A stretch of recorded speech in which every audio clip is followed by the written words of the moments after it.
Good afternoon, students. You are all welcome. Hindi MIL subject, class 9. Today, we are going to discuss new lesson. Okay. So, the title of this poem, Braj की संध्या. ब्रज की संध्या. ब्रज की संध्या means what? Braj की संध्या. ब्रज आपको पता है एक जगह का नाम है.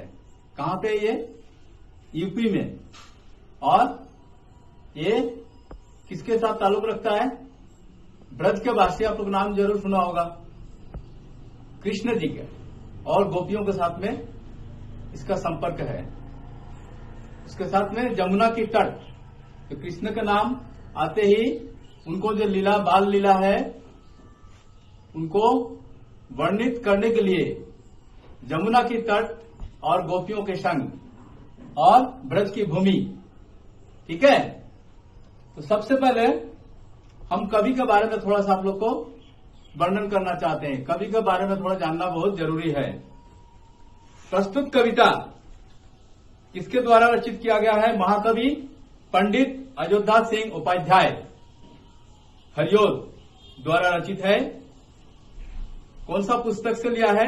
इनका महाकाव्य प्रिय प्रवास नामक महाकाव्य से इसका लिया गया है.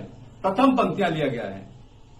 कवि का जन्म 1865 में आजमगढ़ जिले के निजामाबाद कस्बे में हुआ था. हरिओद जी पहले एक मिडिल स्कूल के शिक्षक थे. उसके बाद कुछ दिनों तक काम करने के बाद वहां पे उन्होंने फिर उस स्कूल को छोड़ दिया और फिर कानूनगी रहे. कानूनगी आप लोगों को पता है? कानून बोर्ड जिसको बोलता है, जो पटवारी होता है, जो जमीन के माप जोक के काम करते हैं. सेटलमेंट ऑफिस में आप लोग कभी जाना तो देखेंगे.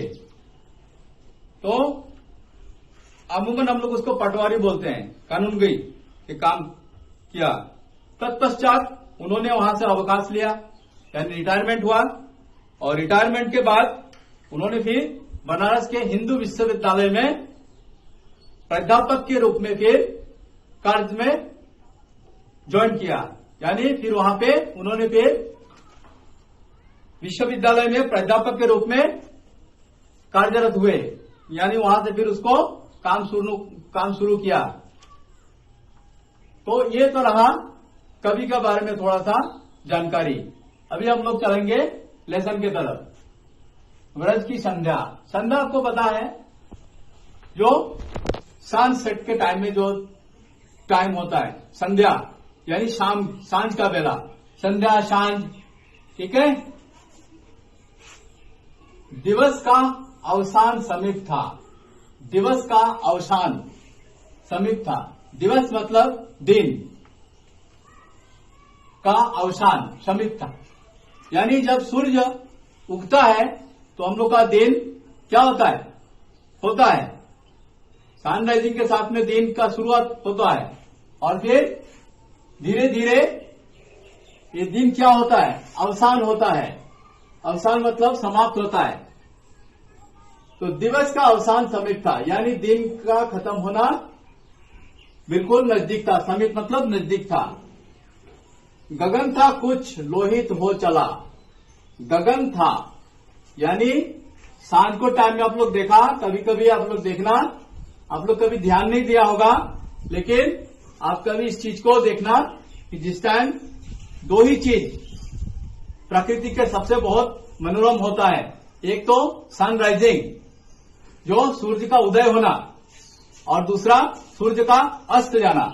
यहां पे कभी अस्त का बारे में विश्लेषण किया है. ठीक है. तो अस्त के टाइम में क्या होता है? गगन, जब सूरज ढलने को होता है तो सूर्य की जो किरणें होता है, आभा, वो क्या होता है? आकाश की तरफ जाता है, क्योंकि धरती से वो फिर ऊपर की तरफ जाता है. आप लोग क्या देखा है? कभी देखना कभी आप. और थोड़ा थोड़ा लाल रंग का छाना शुरू हो जाता है. ठीक है. तो गगन था कुछ लोहित हो गया। लोहित मतलब लाल होना।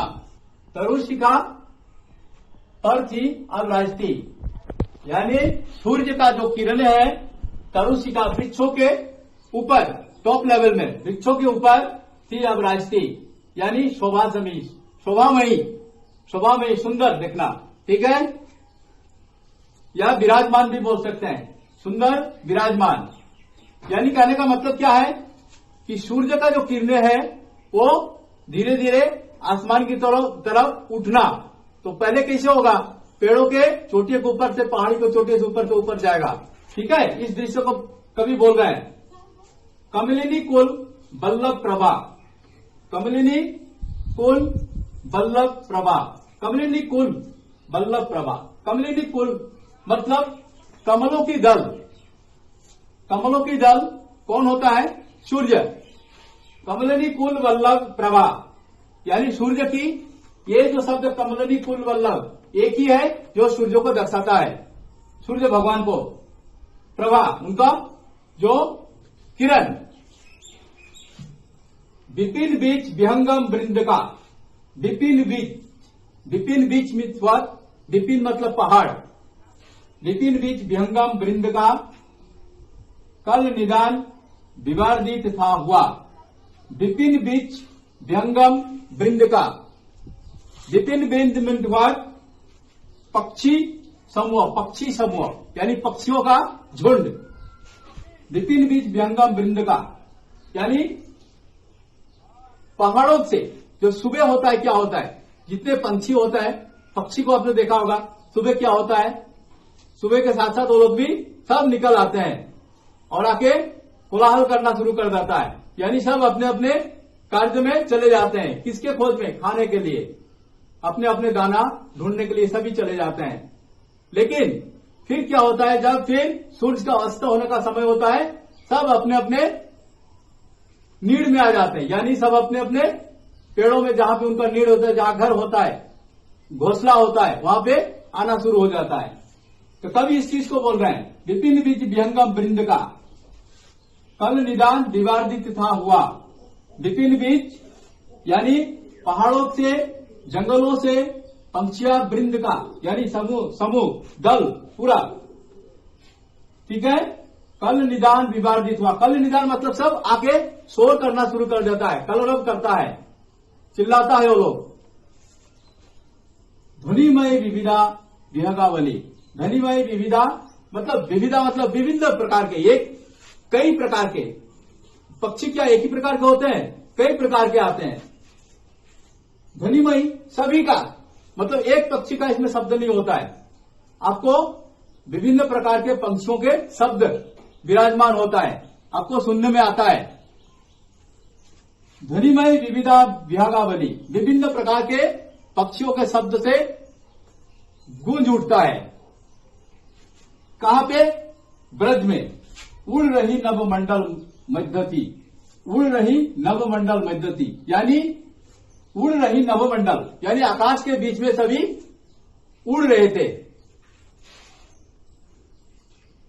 अधिक और हुई नव लालिमा, उसके बाद अधिक और यानी सूर्य धीरे धीरे क्या होता है, अस्त होता है। तो पहले तो थोड़ा थोड़ा लाल होता है, फिर जैसे जैसे सूर्य का अस्त होता है लालिमा और ज्यादा गाढ़ा हो जाता है और ज्यादा लाल रंग का छा जाता है आसमान में। अधिक और हुई नव लालिमा, नव मतलब आकाश, लालिमा हुआ 10 दिशा अनुरंजित हो गई। 10 दिशा मतलब क्या है, 10 दिशा यानी 10 साइड।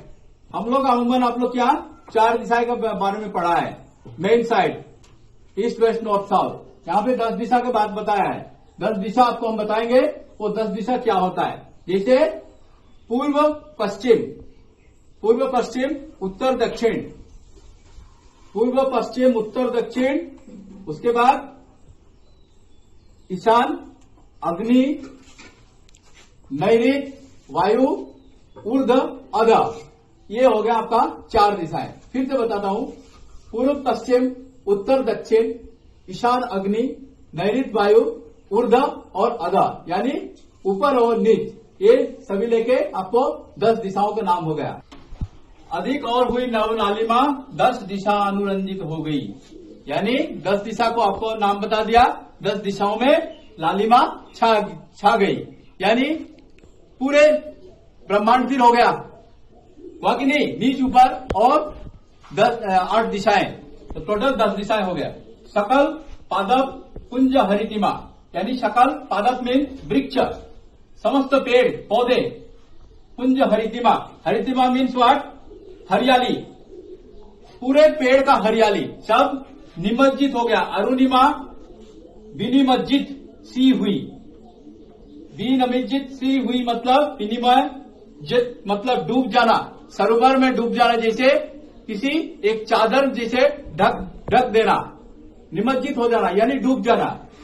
सकल पादप कुंज हरितिमा, अरुणिमा, अरुणिमा मीन्स व्हाट? लालिमा में विनिमज्जित हो जाना, यानी सभी जैसे आगोश में ले लेना, उनको चादर में जैसे ढक जाना, ठीक है, आच्छादित कर देना।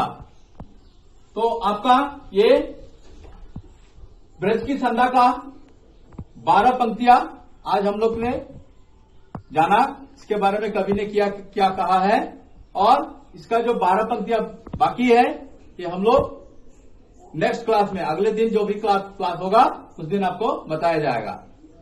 तो मेरा आप सब से अनुरोध है, आप सब इसको पढ़ें, इस पंक्तियां को आप घर में पढ़ें और अपना नोटबुक निकालें, इसका अर्थ जानें। बहुत ही रोचक और बहुत ही मजेदार कविता है। आप इसको पढ़ेंगे तो गहराई में जाएंगे और समझेंगे भी। Best of luck.